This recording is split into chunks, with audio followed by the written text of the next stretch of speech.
All right, guys, what's up? Just going to show you a little bit about how to do your assignment today on the Monroe Doctrine.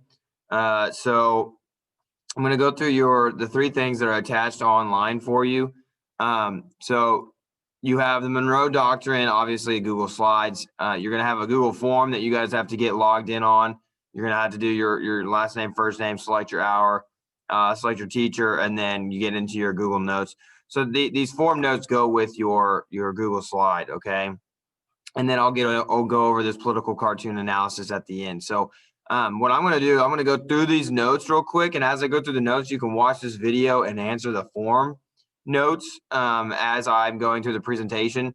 That'll help you kind of have someone, show you what's going on while you guys are doing your notes. So you have the Monroe Doctrine, which is based off President Monroe, okay?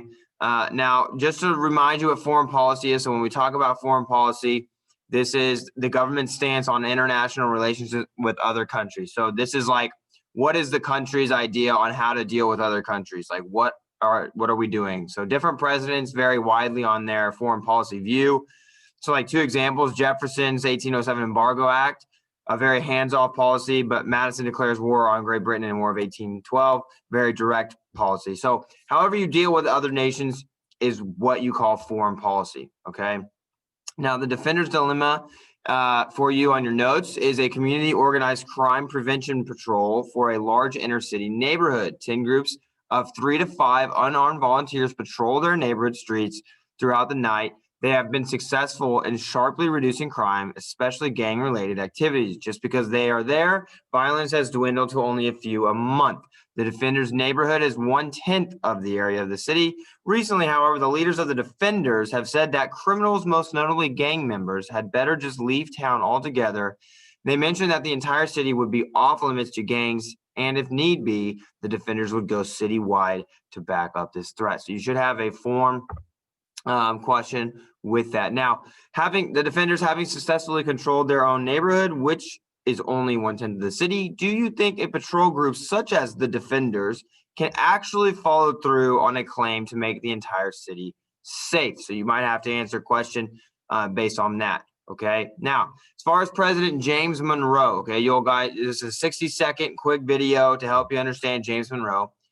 He is the United States elected as the president, okay, in 1816. The years of his presidency are called era of good feelings because the optimism and nationalism following the War of 1812. So he's the president after 1812, and it's the era of good feelings.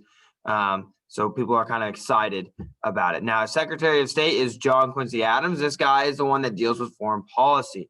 So his nationalist priorities under Monroe is the security of the American nation. We care about our American nation. Remember, the 1812 is the British coming back into America. So now it's like we won the War of 1812, but how do we ensure this doesn't happen again? Okay. And so he establishes foreign policy guided by nationalism, which is the belief that the national interest should be placed ahead of regional concerns or the interests of other countries. So remember, nationalism is just a true pride in your own country and putting your country first. Don't worry about other countries. Worry about yourself and your own protection of your own country. And the pride in your own country is what nationalism is. Okay. Now, examples of Adams' nationalism is in the Convention of 1818. U.S. and Great Britain's relations were fixed.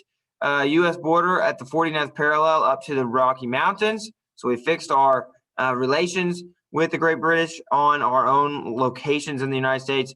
And the Rush-Bagot Treaty in 1817. Friendship between Canada and the United States finally became a thing. Remember, Canada was kind of where the British came down and attacked us.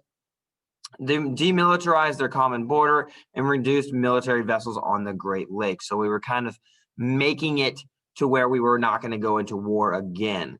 Okay. Now, examples of the Adams nationalism. Okay. The Adams-Onis Treaty in 1821. Most Americans believe Spanish Florida would eventually become part of the United States. And in 1819, Spain was too weak to police its Florida territory.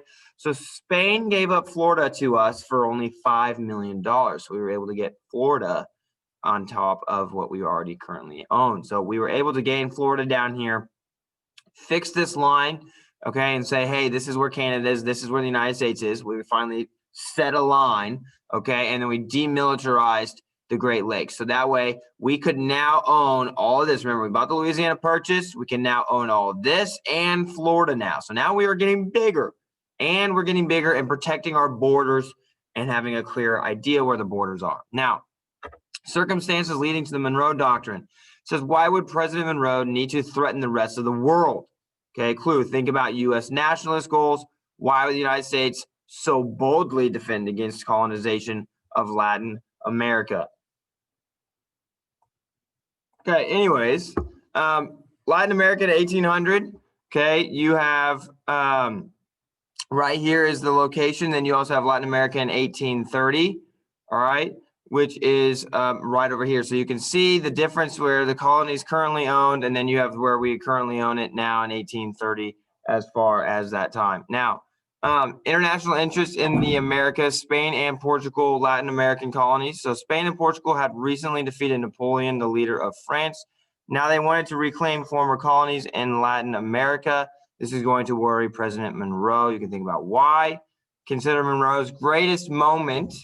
The U.S. is no longer open to European gain. So we kind of have this idea of blocking out North America and South America, which was actually written by John Quincy Adams. So the cartoon reads, special notice, all guests are welcome, but they must not bring their guns. So remember right here, we are kind of having this idea to block off North and South America from anyone entering. The U.S. will not permit the following acts by foreign powers interfering with affairs in the Western Hemisphere. Attempts to create new colonies in the Western Hemisphere, any move to overthrow newly independent republics, and the U.S. will consider these acts dangerous to our peace and safety. Okay, so now what you guys will do, you got to answer those questions on the Google form. You have the answer 3 true or false questions, and then you guys will also complete the political cartoon. So let me show you how to do the political cartoon. So on this, okay, you guys will now have, you got some questions here, and it says the Monroe Doctrine had 3 main parts. You look at these 3 main parts, answer these 3 questions. Then you're going to look at this political cartoon and answer these 3 questions that go off of the political cartoon. Okay, if you guys need help with that, let me know, let Mr. Jones know, and you guys will be able to turn that in today and be done.